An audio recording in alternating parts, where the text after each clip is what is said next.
Ce soir, j'ai l'immense plaisir et la chance de recevoir quelqu'un d'éminent et qui gardera un nom important dans toute l'histoire de la thérapeutique du Covid. Et je crois qu'on peut même dire qu'il a en partie sauvé des vies. J'ai la chance de recevoir le docteur Gérard Modrux. Bonsoir Gérard, tu vas bien? Bonjour, bonsoir. Je n'exagère pas en disant ça parce que tu es celui qui m'a ouvert, par exemple, en tant que prescripteur, les yeux sur l'ivermectine. Et je crois que je suis absolument pas le seul. On a été très nombreux en tant que médecins à lire ce que tu avais écrit et à creuser ensuite par nous-mêmes, à recroiser toutes les données, à suivre avec attention tout ce que tu avais publié sur ton blog, puis dans les différentes conférences que tu as données. Tu es finalement devenu un peu un spécialiste français de l'ivermectine, non? C'est vrai que j'ai dû être un des premiers, sinon pas dire le premier à en parler, mais si j'en ai parlé, c'est parce que des confrères m'en ont parlé. Donc je ne suis pas le tout premier. Ouais. Ben, merci beaucoup. Ce soir, tu vas nous faire une synthèse, c'est ça? Alors une synthèse un petit peu des publications essais. Je ne suis pas là pour vous dire ce qu'il faut prescrire, s'il faut prescrire, pour vous donner des protocoles, mais faire un petit peu une synthèse des études et des publications qui ont été faites depuis le début de la crise et qui montrent qu'on est passé à côté de quelque chose, quoi. Ouais, merci beaucoup. Tu fais bien Et je de... dois préciser, je ne sais pas si c'était fait tout à l'heure ou pas, que je n'ai aucun conflit d'intérêt et que je n'ai rien à gagner ici, sinon que des emmerdes. Comme de tous, que nous avons d'ailleurs gagné pour de bon. Donc effectivement, on va faire ce qu'on appelle un état de l'art grâce à toi, et c'est quelque chose qui est très courant en médecine, et ça fait partie de l'information médicale qu'on doit dispenser au public sur un médicament ou une thérapeutique ou même une technique chirurgicale. C'est de lui dire où on en est en termes de recherche, en termes de résultats, en ayant une information claire, loyale et appropriée, basée sur une science impeccable, en essayant de démêler le vrai du faux autant que faire se peut, et en acceptant l'idée qu'à la fin, il y a toujours de l'incertitude, il y a des études qui sont de plus en Toujours un plus... doute. J'ai toujours un doute. Exactement. Et c'est le jeu de la prescription médicale et du rapport du médecin à son malade d'accepter cette idée qu'on navigue dans le doute et qu'on fait le mieux qu'on peut avec toutes les informations possibles dont on peut disposer. Et donc, il ne s'agit surtout pas de pousser à l'automédication, surtout pas de donner des protocoles thérapeutiques. Et vous comprenez qu'en disant ça, Gérard et moi, on est obligé de marcher sur une ligne rouge vis-à-vis de l'ordre des médecins. Voilà. Et que on n'est pas sur une ligne rouge, là on est clairement en plein dans le code de déontologie, on fait exactement ce qu'on doit faire. Déon en grec, c'est que je dois faire. Je voudrais d'emblée donner un témoignage de terrain, c'est qu'aujourd'hui, on a quasiment tous une file active de 4 ou 5 patients, alors même chez les gens qui n'exercent plus, 4 ou 5 patients jour, je veux dire, et l'ivermectine semble être utile. Utile, c'est une évidence, on va le voir. Ça À va, je toi de commence, jouer. c'est bon? Ouais, à toi de jouer. C'est toi qui passes les diapos? Donc vas-y. Oui, Suivante. tu me dis diapo juste à la fin Oui. à chaque fois que je passe. Donc diapo. Attends, j'y suis pas. Je la retrouve. Diapo. Voilà, donc tout ce qui a failli se terminer en mariage et qui se termine en fait en divorce commence ici, début avril, une publication de Kali et Drus en Australie. Ce sont des chercheurs qui se sont amusés à mettre dans une boîte de pétri et le SARS-CoV-2 et l'ivermectine, et ils se sont aperçus que ça matchait. Donc tout commence ici, tout début avril, première publication. Suivante. Alors en France, on est les pionniers. Alors que l'épidémie bat son plein en mars, on a pu constater des choses dans 2 EHPAD. Et ce sont les toutes premières expériences in vivo. Je pense que ce sont les premières au monde suite à cet article de Cali. Donc Cocorico, malheureusement, je crois qu'on a arraché la langue au coq pour l'empêcher de chanter. Alors, vous avez ici 2 articles qui ont été publiés, des choses qui se sont passées dans 2 EHPAD en France. La première, c'est en Seine-et-Marne, à Fontainebleau, février 2020. Donc ça, c'est un petit peu passé dans la presse nationale. Épidémie de Galles. Quand on a une épidémie de Galles dans une EHPAD, dès qu'il y a plus de 3 cas, il faut traiter tout le monde, et les patients et le personnel. Donc ça a été fait dans cette EHPAD qui comportait 69 pensionnaires et 52 membres du personnel. Ils ont reçu un traitement le 10 mars et le 17 mars. Là-dessus arrive l'épidémie de Covid. Sur les 120 personnes, 7 patients seront positifs et 4 membres du personnel. Il y a eu 0 hospitalisation, 0 décès. alors que dans toutes les EHPAD avoisinantes, qui n'avaient pas reçu d'ivermectine par hasard, on était dans des chiffres de l'ordre de 50% de contaminés, et puis 25, une hécatombe chez les patients de l'ordre de 25 à 30%. Deuxième EHPAD, Hauts-de-Seine, Fontenay-les-Roses. Donc, l'épidémie arrive dans l'EHPAD fin mars, et 68 pensionnaires, 32 membres du personnel. Et donc, début avril, le médecin Pierre Louet, parce que c'est lui qui a publié cette histoire, début avril, il tombe sur l'article de l'ivermectine, et chez lui, ça fait tilt. Pourquoi? Parce qu'il a utilisé cette ivermectine sur des dizaines de milliers de patients 30 ans plus tôt, en ayant fait des campagnes en Afrique pour traiter l'onchocercose. Donc, il connaissait très bien ce produit, il savait que c'était bénin. Il en a bénéficié lui-même contre l'avis de ses patrons parisiens parce qu'il est rentré d'Afrique avec l'onchocercose. Donc il l'a pris, on lui a dit non, c'est dangereux, tu vas te tuer. Ça n'a pas été le cas, ça l'a guéri. Et donc lui, il s'est dit, tiens, je connais ce produit, il est inoffensif, il y a cette étude, je vais essayer. Il en parle aux autres traitants de l'EHPAD, tous refusent. Donc il traite 10 patients, il a un décès. Mais il faut dire que l'épidémie avait commencé, le patient a été traité au 18e jour, alors que c'est un traitement précoce, là on n'est plus dans le traitement précoce, et 15 autres patients qui avaient été touchés, il y a eu 5 morts. Donc un d'un côté traité au 18e jour, et 5 sur 15 de l'autre côté, qui correspond à peu près aux chiffres dans toutes les EHPAD. Fort de ce résultat, notre confrère téléphone à Delfrécy, qui était son patron de thèse, il les connaît bien, qui lui parle de ses résultats, qui lui dit mais il faut faire quelque chose, etc. Et Delfrécy l'envoie sur le comité réacting de l'INSERM. Le confrère est convoqué à ce comité réacting qui a lieu le 4 mai en 2020. Il arrive avec une autorisation d'un groupe d'EHPAD pour faire un essai dans 5 EHPAD et avec également un financement par les pièces jaunes. Il est très mal reçu, seul généraliste parmi des tas d'universitaires. Et puis surtout, il apprend que c'est la dernière réunion de l'INSERM à propos des traitements du Covid, puisque l'épidémie est terminée et il n'y aura pas d'autres vagues. C'est ce qu'on lui a expliqué à l'INSERM. Et puis il lui a envoyé promener en lui disant que non, c'est un produit qui ne marcherait pas, qui était dangereux, et il lui a envoyé une fausse étude par la suite sur des morts de l'ivermectine qui étaient en fait des gens qui avaient été badigeonnés avec un poison pour une épidémie de Galles. Et donc, l'étude qui aurait dû être faite, qui était préparée, ne sera pas faite parce que l'INSERM ne l'a pas voulu. Suivante.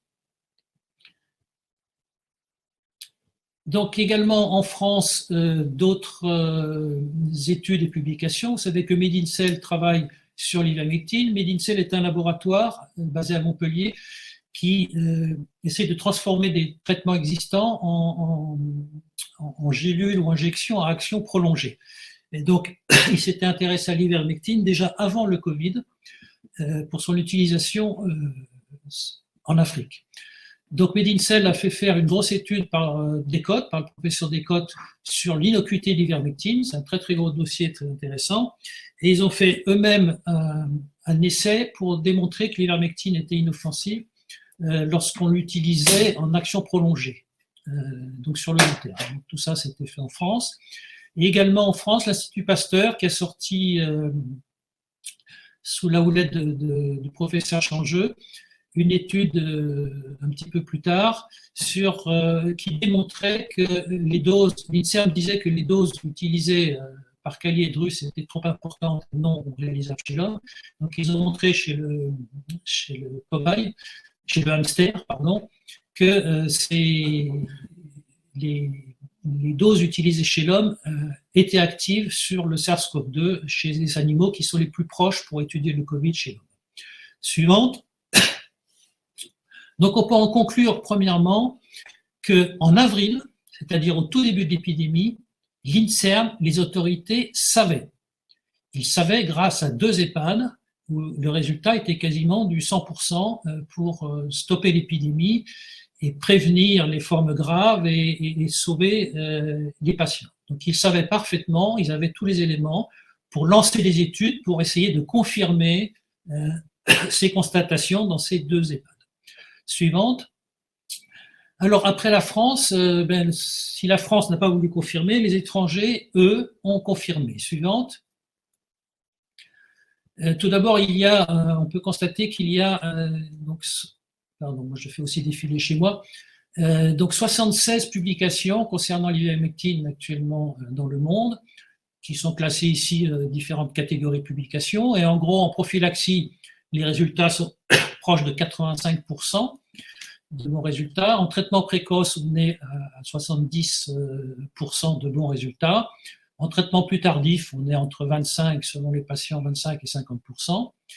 Ces études concernent 57 000 patients et ont été faites par 718 signataires, c'est-à-dire 718 auteurs. Chez nous, on a un charlatan, ça veut dire qu'il y aurait 718 charlatans de par le monde qui parlent d'ivermectine. Suivante. Alors, quelques expériences étrangères très intéressantes. La première en Argentine, Héctor Carvalho, en prophylaxie. Il a traité en prophylaxie 1200 soignants au contact du Covid. 1200. 800 ont reçu de l'ivermectine et 400 n'ont pas reçu l'ivermectine. Ça a été fait de juin à août 2020. Sur les 800 patients qui ont reçu l'ivermectine, ils ont fait le bilan 2 mois et demi après. Aucun n'a été touché par le Covid, tous négatifs. Et sur les 400 non traités, 237 avaient eu le Covid, c'est-à-dire 58%. Donc vous voyez qu'on est quasiment dans du 100%. Suivante, autre expérience en prophylaxie. Vous vous rappelez au tout début de l'épidémie, cette hécatombe dans les abattoirs. On ne comprenait pas. Bon, il y avait les EHPAD, mais ailleurs, il y avait des clusters fantastiques, des centaines de personnes. Tous les gens qui travaillaient dans les abattoirs étaient contaminés.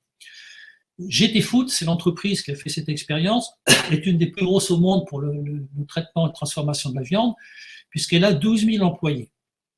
Sur ces 12 000 employés, tous les jours, cette entreprise avait 10 à 15 cas positifs qu'il fallait isoler, des gens qui étaient malades, beaucoup d'arrêts de travail, manquait de personnel. Et ils se sont réunis avec les médecins pour savoir quoi faire pour prévenir, parce qu'ils avaient tout fait, les distanciations, les masques, etc., modifier les ventilations. Malgré ça, ils avaient ces 15 positifs par jour. Donc, ils ont décidé de les traiter à l'ivermectine. Et en l'espace d'1 mois, ils sont tombés à 0 cas. Suivante. Maintenant, on arrive aux thérapeutiques et non plus en prophylactique. On est en République dominicaine. République dominicaine, donc là, l'auteur, c'est Morgan Stern. République dominicaine, il traitait avec l'hydroxychloroquine.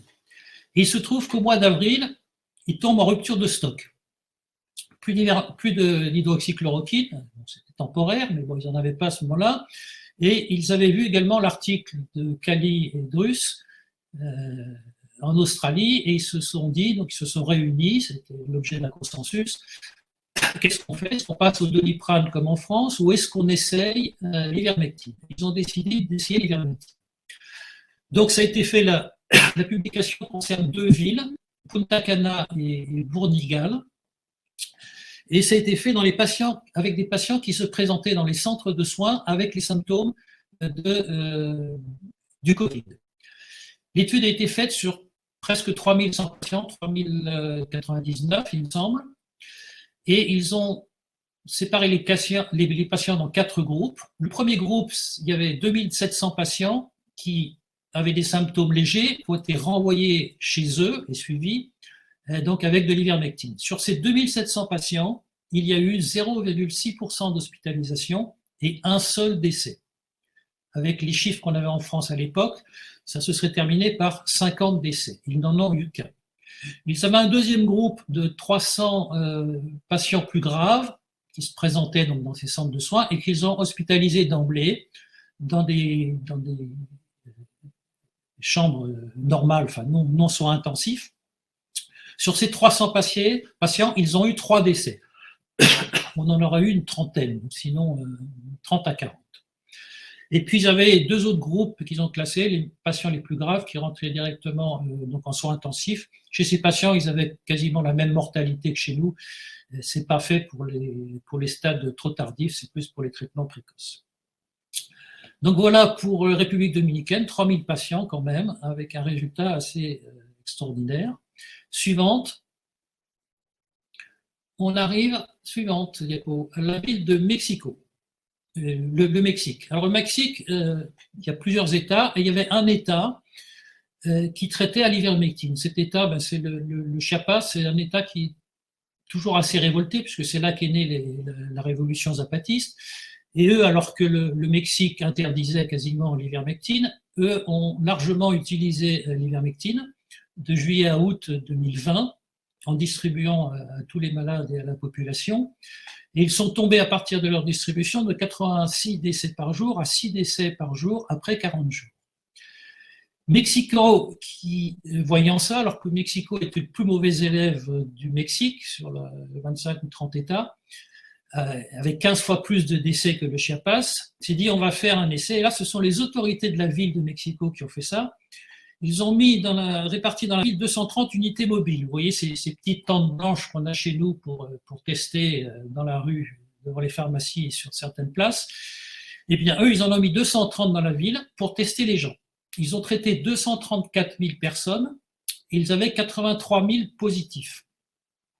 Ces positifs ont été traités à l'ivermectine et le bilan, c'est réduction de 65 à 70% des hospitalisations sur les échantillons qu'ils avaient. Donc vous voyez, là encore, excellent résultat. Suivante. Autre ville au Brésil, Itajaí, je ne sais pas comment on prononce ça, Itajaí, au Brésil. Ils ont fait un petit peu la même chose qu'à Mexico, en traitant la ville entière, 220 000 habitants de plus de 18 ans. Donc c'était...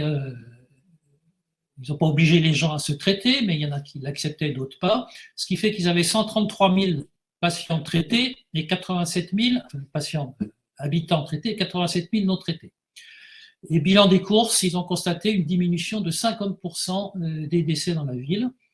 Et les auteurs de cette étude concluent, on a eu 600 000 morts au Brésil. Si on avait traité tout le Brésil comme on l'a fait dans notre ville, on aurait épargné 300 000 vies. Suivante. Alors tout ceci, ce sont des études observationnelles. Ces études observationnelles, nos scientifiques, nos agences des médicaments ne veulent pas les voir. Ils ne les regardent même pas. Ça ne vaut rien pour eux. Or, ça porte sur des milliers de patients. C'est des constatations de terrain. Et ce petit aparté pour vous dire qu'on retrouve dans la librairie Cochrane une étude d'Anglemeyer de 2014, donc vous voyez qu'elle est ancienne, elle ne concerne pas le Covid. Et ce monsieur a fait un très très gros travail en recueillant 1583 méta-analyses et en comparant, donc le but de l'étude, c'était de comparer le résultat des études randomisées, des études faites au top avec toutes les normes imposées aujourd'hui, et ces genres d'études observationnelles pour voir s'il y avait une différence entre ces études. Ils ne l'ont pas fait que sur une seule pathologie, ils l'ont fait sur 228 pathologies différentes. Vous voyez, c'est un travail énorme. Et le résultat de ce travail, c'est qu'il n'y a aucune différence entre les études gold standard et les études observationnelles. Alors, est-ce que c'est étonnant? Pas du tout. C'est tout à fait normal. Et c'est tout à fait normal, pourquoi? Parce que ce sont les mêmes patients et le même traitement. Alors, comment voulez-vous que la méthodologie de l'étude change le résultat du traitement? Ça n'est pas possible. Donc, ils ont constaté qu'on arrivait, quand on faisait la méta-analyse de toutes ces études, on arrive strictement au même résultat. Ce qui veut dire que ces études observationnelles sont aussi bonnes que les études gold standard. Moi, je dirais même qu'elles sont meilleures parce qu'elles portent sur des dizaines de milliers de personnes en général, alors qu'on nous sort par les laboratoires des études de 2 fois 25 cas, etc., qui sont plus de la manipulation. Regardez d'ailleurs l'étude Pfizer pour son vaccin, sur les 45 000 premiers cas, ils n'ont pas remarqué qu'il y avait des myocardites. Donc, vous voyez que ces études ne protègent rien. L'observation du terrain doit retrouver sa place, et c'est ce qu'a démontré Anglemeyer. Donc voilà pour les expériences qui ont été faites. Maintenant, on va parler d'un pays, de l'Inde, puisque c'est l'Inde le pays qui au monde a traité le plus. Donc là, ce n'est pas une étude, il n'y a pas eu de publication de fait dessus. Merci. Et donc vous vous rappelez, en mai l'année dernière, cette énorme vague, le delta qui apparaît en Inde, un delta qui a inquiété le monde entier, car a priori plus contagieux que les variants précédents. On ne savait pas s'il était plus méchant ou pas, en fait il était un petit peu moins, mais plus contagieux. On a vu partir ça en flèche, vous avez vu toute la presse, aucun journal n'a loupé ça, les gens dans la rue, pas de lit dans les hôpitaux, pas d'oxygène, etc. Ça va être une hécatombe dans ce pays qui est sous-médicalisé. Et puis, 15 jours plus tard, plus personne n'en parlait. Pourquoi? Parce qu'il n'y a pas eu d'hécatombe. La vague s'est passée très vite, en une quarantaine de jours, il n'y avait quasiment plus rien. Et comment ils ont fait? Ils ont traité avec l'ivermectine. Ils l'ont traité massivement. Suivante. Donc là, j'ai comparé la France et l'Inde en ce qui concerne les cas. Voilà. Vous avez la courbe des cas. Nous, on sortait à peine de l'alpha qui a duré quelques mois, quand le delta a commencé en rouge, donc en Inde. Le delta est arrivé chez nous un mois et demi après. Et chose un petit peu bizarre, vous avez vu que chaque vague correspondait à un variant. On a un des rares pays à avoir eu 2 vagues avec le même variant qui est le delta. J'ai arrêté ici cette courbe au 15 décembre. Pourquoi? Pour ne garder que le delta. Parce que le Omicron est arrivé vers 20-25. Vous voyez qu'on avait une deuxième vague delta qui était beaucoup plus forte que la première. Je rappellerai que pour la première vague delta, on avait 40% de vaccinés chez nous. Et pour la deuxième vague delta, on approchait les 80% de vaccinés. C'est quand même bizarre, ce résultat. Par contre, l'Inde, quand elle a eu son delta, il n'y avait que 3% de vaccinés. Et vous voyez qu'après ce traitement et ce delta en Inde, pendant 7 mois, maintenant ils ont le micron, mais pendant 7 mois, ça a été le calme plat. Alors ces courbes d'Inde, c'est l'Inde dans sa globalité, mais si vous prenez l'Inde, il y a une trentaine, il y a 30 États. Si vous prenez, il y a des États qui ont traité, des États qui n'ont pas traité. Si vous prenez les États qui ont traité, le résultat est encore plus spectaculaire. Suivante. Vous avez ici la comparaison avec l'Uttar Pradesh, qui est un État qui traitait massivement, c'est peut-être celui qui a le plus traité avec Goa, avec Delhi. Et puis vous avez le Kerala où l'ivermectine était interdite. Et donc vous voyez qu'il y avait 3 à 4 fois moins de cas dans l'Uttar Pradesh qui traitaient, parce que si vous traitez les cas contacts, vous évitez la dissémination. Puis en traitant les gens, vous avez moins de morts. Donc à gauche, vous avez la courbe des cas, et à droite, vous avez la courbe des décès. Donc moitié moins de décès dans l'Uttar Pradesh, et puis ça a duré 4 fois moins longtemps. Maintenant, l'Inde avec l'Omicron. Alors, pardon, j'ai oublié une chose. L'Inde a fait une étude qu'on n'a pas fait chez nous et qu'on devrait faire systématiquement. Ils se sont dit, après cette vague, après ces traitements, quelle est l'immunité collective que nous avons obtenue? Et donc, en juin-juillet, l'Indian Council of Medical Research, qui s'occupe de la gestion de l'épidémie dans le pays, a testé très largement. Elle l'a fait dans 21 États et 70 districts, 28 975 personnes de plus de 6 ans et 7 252 soignants, ça fait 37 000 personnes, pour rechercher les anticorps. Et ils ont constaté qu'ils avaient acquis, par la maladie plus le traitement, une immunité collective de 67%. Alors, quelques mois plus tard, qu'est-ce que ça donne comme résultat sur l'Omicron, puisque l'Omicron est arrivé en Inde. Donc, première vague que vous avez là, c'est le Delta, et la deuxième, c'est l'Omicron. Vous voyez que ça fait déjà, ils ont eu leur Omicron 10 jours après nous, et ça fait déjà 10 jours qu'ils descendent, que la courbe va vraiment vers le mieux. Et on s'aperçoit, alors que chez nous, on a 10 fois plus de cas avec l'Omicron qu'avec le Delta, chez eux, ils ont 20% de cas en moins. Donc, ils ont manifestement eu une protection sur cet Omicron grâce à la maladie qui, on le sait, donne une immunité plus forte et plus durable que celle du vaccin. Donc voilà, la vague Omicron, elle n'est pas terminée, mais elle est sur une très bonne pente, alors que nous, on est sur le sommet. Eux, ça fait déjà 10 jours qu'ils commencent à descendre en matière de nombre de cas. Suivante. Les décès, ça donne quoi chez eux? Vous voyez qu'Omicron, il y a 5 fois moins. Bon, c'est en train de grimper, puisqu'il y a toujours un décalage de 2 à 3 semaines entre les cas et les décès. Ils étaient sur un calme plat depuis 7 mois, donc vous voyez qu'ils ont un peu monté. Ça va encore monter dans les 8-10 jours qui viennent. Mais ils ont 5 fois moins de décès qu'avec leur vague Delta. Je pense que c'est plus que 5 fois moins, parce que là, on parle de pic. S'il commence à redescendre dans 3, 4, 5 jours, il faut regarder la surface de la courbe, la surface de la cloche. Vous voyez que la surface de la cloche, si ça commence bientôt à descendre, ça ne sera pas 5 fois moins, mais ça sera 10 fois moins. Suivante. Alors, ce qui est amusant, toujours dans l'Inde, c'est que vous avez des États qui ont traité, des États qui n'ont pas traité. Et c'est le sud de l'Inde qui a refusé les traitements et le nord qui a traité. Et dans le sud, vous avez le Kerala qui est en rouge, vous avez le Tamil Nadu qui a été très mauvais également, qui est en jaune. Les petites flèches à droite, c'est Pondichéry, on va le voir un peu plus tard. Vous avez également le Maharashtra qui est en bleu. Tous ces États n'ont pas traité. Et par contre, vous avez au nord les États dont on a parlé, Uttar Pradesh, vous avez Delhi, etc. Alors, ça donne quoi avec la vague Omicron suivante? Donc, même chose. Au sud, vous avez des pics qui n'ont pas encore été atteints. En bas à gauche, c'est le Kerala, vous voyez, qui sont encore au sommet de leur courbe. À droite, c'est le Tamil Nadu. Et plus vous montez dans le pays, vous voyez les courbes du haut, vous voyez qu'elles sont 3 à 4 fois moins importantes que les courbes du bas. Donc pareil, avec l'Omicron, Omicron traité, ça marche très bien, c'est comme une petite grippe. Et par contre, quand c'est pas traité, ils ont de plus mauvais résultats. Et le pire, je ne l'ai pas mis avec la photo, il est à droite, c'est Pondichéry. Pondichéry, ils ne traitent pas, et là, c'est une catastrophe. Ils ont 240 000 habitants, 2000 cas. Uttar Pradesh, 240 millions d'habitants, 16 000 cas. 150 fois plus.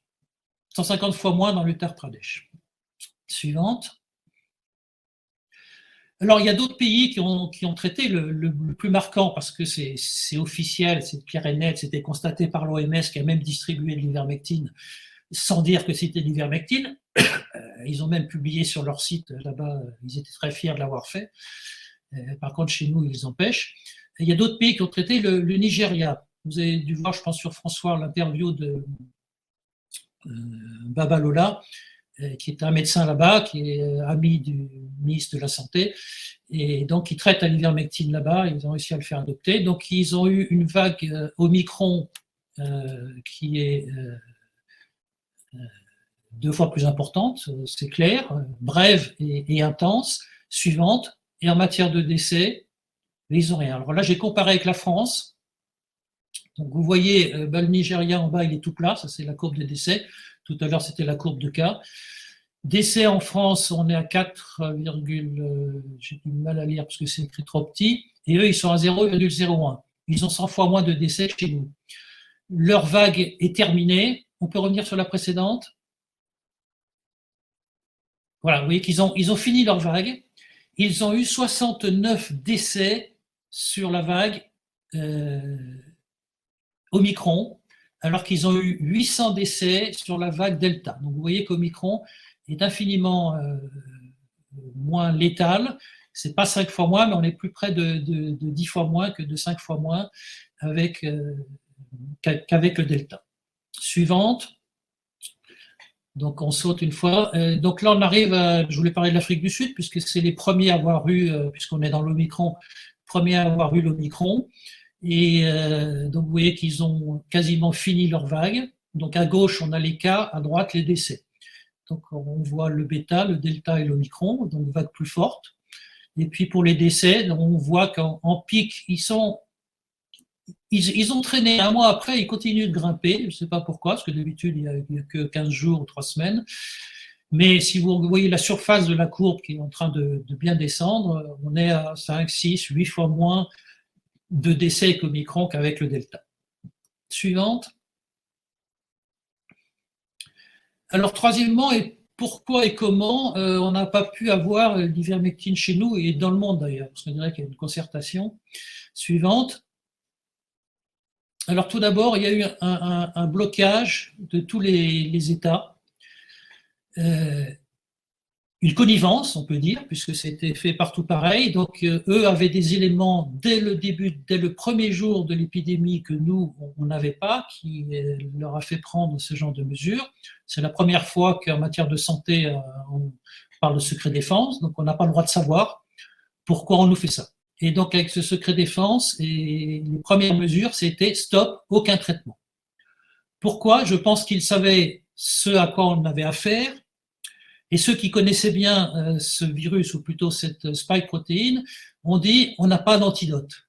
Le seul antidote, c'est cibler avec un ARN fait pour cela, cibler la protéine pour arriver à l'éradiquer. Il n'y a pas d'autre traitement. Donc, on bloque tout et on accélère la fabrication des vaccins. Donc, pas de traitement. Il n'y a pas que l'ivermectine qui en a subi les conséquences. Hein, tous les traitements, quels qu'ils soient, net.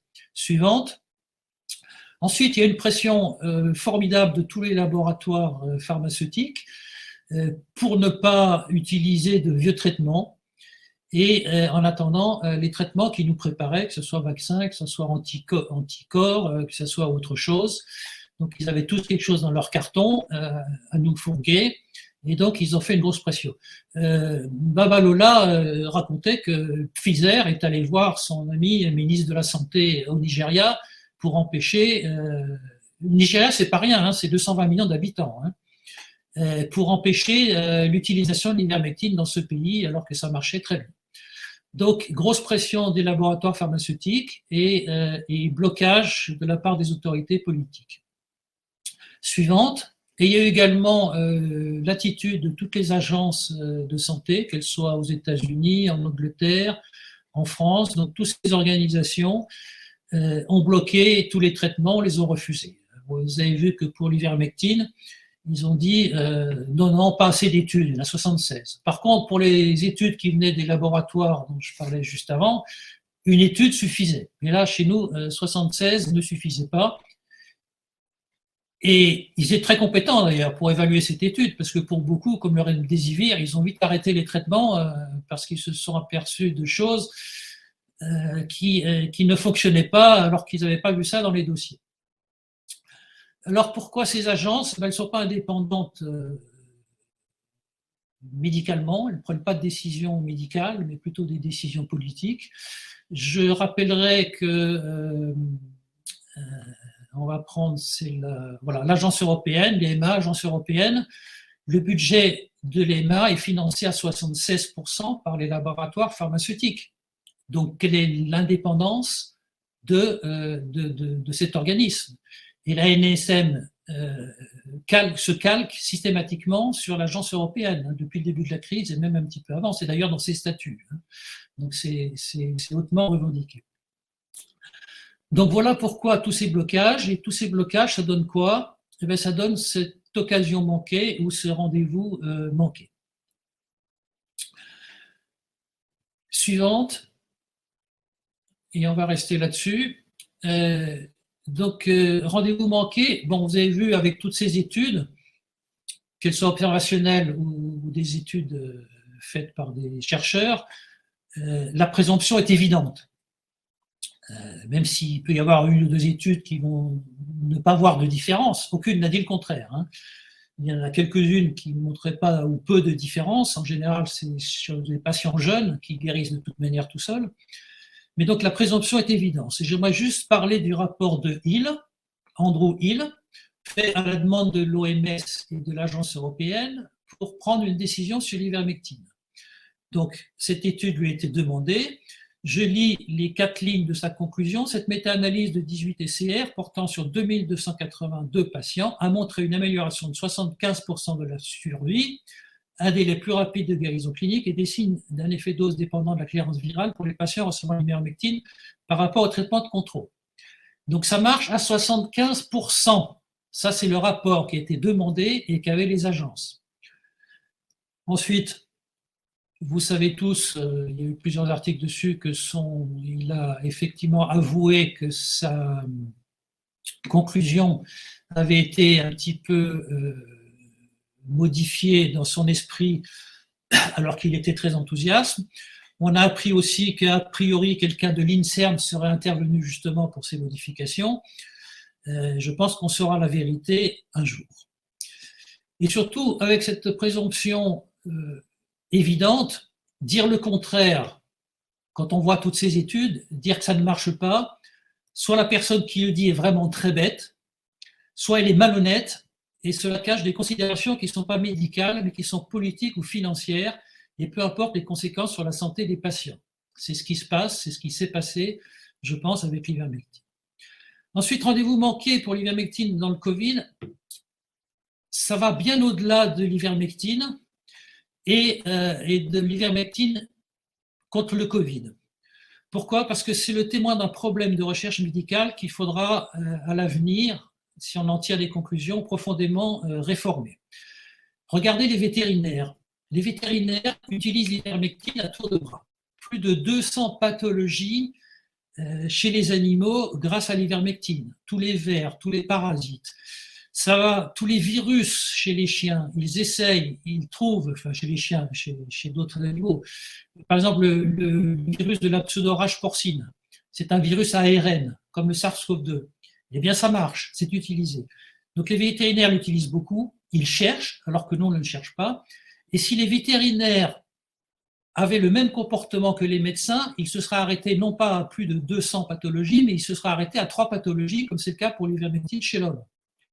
Or, elle est active sur énormément de maladies. Alors pourquoi? Parce que les laboratoires ont mis en place un système pour valider les indications, un système extrêmement coûteux que seuls peuvent faire. Pour faire un dossier qui mène à une autorisation, toutes les molécules qui sont tombées dans le domaine public, qui ne rapporteraient rien au laboratoire, elles ne peuvent plus avoir de dossier, elles ne peuvent plus avoir d'études, elles ne peuvent pas passer par ces fourches codines. Regardez, même quand on a de l'argent, même quand on a un gros laboratoire, regardez ce qui s'est passé avec le Floctol et l'Institut Pasteur. Ils ont jeté l'éponge malgré plus de 5 millions investis, avec quelque chose qui pouvait marcher, ils en sont persuadés, mais ils n'ont pas pu arriver jusqu'au bout. Alors comment voulez-vous que l'ivermectine y arrive sans laboratoire? Je vous donnerai un exemple chez l'homme, les poux. Les poux, l'ivermectine, on a du mal à s'en débarrasser. L'ivermectine marche. C'est le traitement qui marche le mieux pour les poux. Mais vous n'avez pas le droit de l'utiliser. Pourquoi? Parce qu'il n'a pas l'AMM. Et quel laboratoire va dépenser des millions pour passer par ces dossiers invraisemblables, alors que l'observationnel marche très bien dans ces cas-là? Pourquoi un laboratoire dépenserait des millions pour que des autres laboratoires le vendent? Donc, dans une logique industrielle, ça ne fonctionne pas, ça ne peut pas fonctionner. Donc, tant pis pour les poux et tant pis pour toutes les autres maladies. Et ça va très loin, parce que l'ivermectine, et c'est là où le rendez-vous est encore plus manqué, l'ivermectine a un potentiel énorme qui est encore inexploré et ne le sera jamais dans le système actuel. Ce potentiel énorme, c'est quoi?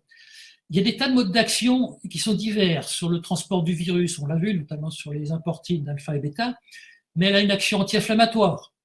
On a essayé sur l'asthme des souris. L'ivermectine traite l'asthme par son action anti-inflammatoire.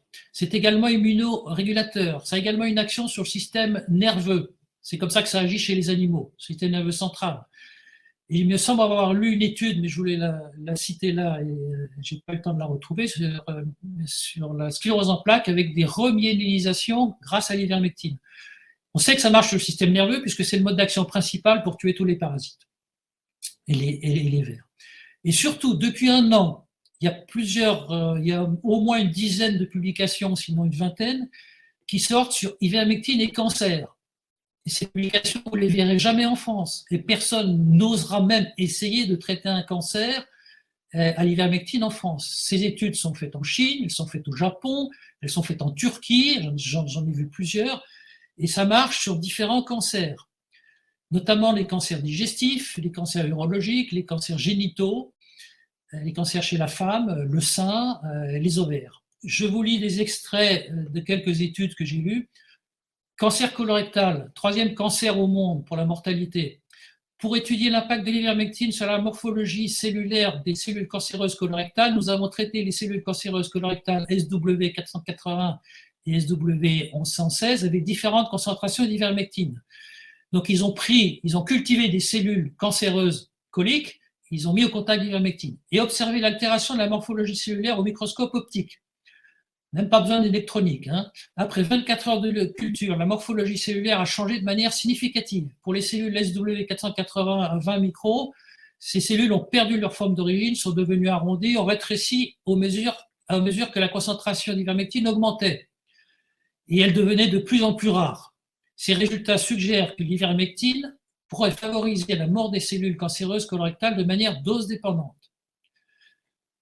Autre étude. Fait intéressant, je cite, fait intéressant, l'ivermectine peut également inhiber les cellules souches tumorales et inverser la multirésistance aux médicaments et exerce un effet optimal lorsqu'elle est utilisée en association avec d'autres agents chimiothérapiques. Ils ont essayé avec le tamoxifène, je crois, pour le cancer du sein, ça potentialise le tamoxifène. Ça a été utilisé pour le cancer de la prostate, ça potentialise l'effet de certains antiandrogènes. Donc, en association thérapeutique, l'ivermectine semble très prometteur. Mais dans le système actuel, quel laboratoire, voulez-vous, fasse des recherches, et en plus, quel médecin oserait se lancer quand on voit ce qui se passe, quand on essaye un médicament qui n'a pas son OMM aujourd'hui. Aujourd'hui, ce genre de recherche est empêché par un organisme qui est censé le promouvoir et l'aider. Et je veux parler de l'INSERM. Si aujourd'hui l'ivermectine n'est pas utilisée en France, le premier responsable, c'est l'INSERM, qui était au courant déjà au mois d'avril et qui a empêché toutes les études, et qui après dit mais il n'y a pas assez d'études. Ils avaient les moyens, ils étaient informés dès le premier jour de savoir si c'était efficace ou pas, ils ont refusé. Suivante. Alors il y a peut-être un espoir, il ne faut pas être trop pessimiste. Alors cet espoir, vous voyez en haut à droite, là tous les gens qui sont sur ce radeau à la dérive ont l'air de montrer quelque chose. Suivante.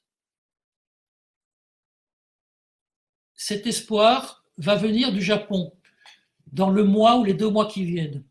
Parce que l'université où travaille Satoshi Omura, pour ceux qui ne le connaissent pas, c'est l'inventeur de l'ivermectine il y a 40 ans.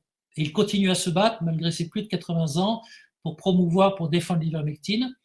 Et il a réussi avec l'université de Kitasato, avec un laboratoire suivant, qui est le laboratoire de Kowa, qui est un laboratoire pharmaceutique, qui a enfin accepté de financer une étude gold standard, 1000 cas, étude randomisée, double aveugle, et qui devait être terminée pour fin décembre. Ils ont commencé en octobre, ils avaient les yeux plus gros que le ventre, ils pensaient faire ça, cette très grosse étude en 3 mois.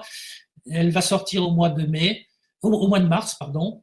Et je pense que, logiquement, quand on voit les 76 autres études, on connaît plus ou moins le résultat. Donc, on aura enfin une grosse étude gold standard sur un très grand nombre de patients avec traitement par ivermectine. Merci beaucoup d'avoir fait cette mise au point, cette revue de la littérature et cet état de l'art. Tu soulignes des choses importantes qui sont les blocages sociaux systémiques à ce qu'on soigne correctement les gens. C'est-à-dire qu'il y a des impensés dans la question du soin qui sont autour du modèle économique, autour de qui on recrute dans les agences régulatrices, autour des modalités de la recherche elle-même. Et que finalement, ça interdit de trouver des molécules à la fois peu onéreuses et extrêmement efficaces potentiellement. L'ivermectine n'est pas à son coup d'essai, comme tu l'as dit, comme panacée. On sait que c'est un médicament extrêmement intéressant. Les vétérinaires le savent par cœur aussi, tu l'as bien dit. Et par contre, on a mis en relief le fait qu'il y avait une responsabilité importante en France dans le blocage de sa diffusion et de son utilisation par un groupe qui s'appelle Reacting. Et là, je veux bien que vous l'entendiez, je vais le répéter encore. Reacting. Vous êtes plus de 3000 à nous regarder, peut-être plus de 65 000 à la fin à regarder cette vidéo. Je crois que comme sur IARBI, il est temps de demander des comptes à un certain nombre de personnes. C'est l'INSERM, hein. C'est l'INSERM, en fait. Oui, tout à fait. Ça fait partie de l'INSERM, mais c'est un petit groupe au sein de l'INSERM que vous voyez réapparaître sporadiquement au moment du VIH, au moment de H1N1, au moment d'Ebola, au moment du SARS, au moment du SARS-CoV-2, et qui peut-être ne servent pas le bien commun. En tout cas, je vous transmets le bâton de pèlerin pour que vous alliez leur demander, que vous les mettiez en demeure de savoir pourquoi ils ont freiné l'utilisation de l'ivermectine. Pourquoi est-ce qu'ensuite, le pharmacien hospitalier de mon hôpital, alors que je suis en train de soigner des malades de réanimation et que je demande de l'ivermectine, que je la prescris à la main hors AMM, refuse de me la délivrer. Et ça, c'est votre responsabilité. C'est à la fois la responsabilité du pharmacien de mon hôpital, bien sûr, de ne pas s'être renseigné. Je lui ai envoyé plus de 70 études pour regarder ce sujet-là. Il ne les a pas lues. Il a simplement conclu à ce que lui avait dit BFM TV, Monsieur Delfrécy, le gouvernement et la Direction générale de la santé. Donc, il est temps d'un côté qu'une grosse partie des médecins commencent à travailler pour de bon et que de l'autre côté, d'autres cessent de mettre des bâtons dans les roues au fait de soigner les patients. Donc, vous sentez que je suis un peu en colère là-dessus parce que c'est des patients qu'on a perdus. Et ensuite, j'ai dû aller acheter moi-même à la pharmacie en face de l'hôpital de l'ivermectine pour pouvoir soigner les patients de la réanimation, tellement le pharmacien hospitalier, qui était par ailleurs un ami, est devenu complètement con dans cette crise. Voilà, il n'y a pas d'autre mot à dire. Il est devenu complètement con. Et je le dis d'autant plus que c'est un ami. Et je crois que voilà, on a une très grande responsabilité dans cette histoire, mais je vous invite à aller voir l'INSERM, Reacting, je le redis pour que ça imprègne, que vous alliez voir les gens qui travaillent dedans, que vous trouviez les noms. C'est-à-dire que là, nous sommes à maille grossière, on vous signale des institutions. L'immense majorité des gens qui travaillent à l'INSERM sont des gens très bien, qui cherchent le bien commun. L'immense majorité des médecins qui travaillent pour le compte des agences de régulation sont des gens très bien, qui cherchent le bien commun, ainsi que les techniciens. Mais un tout petit nombre sont des pervers, corrompus, et je crois que vous devez les trouver et les faire qu'ils arrêtent de nuire.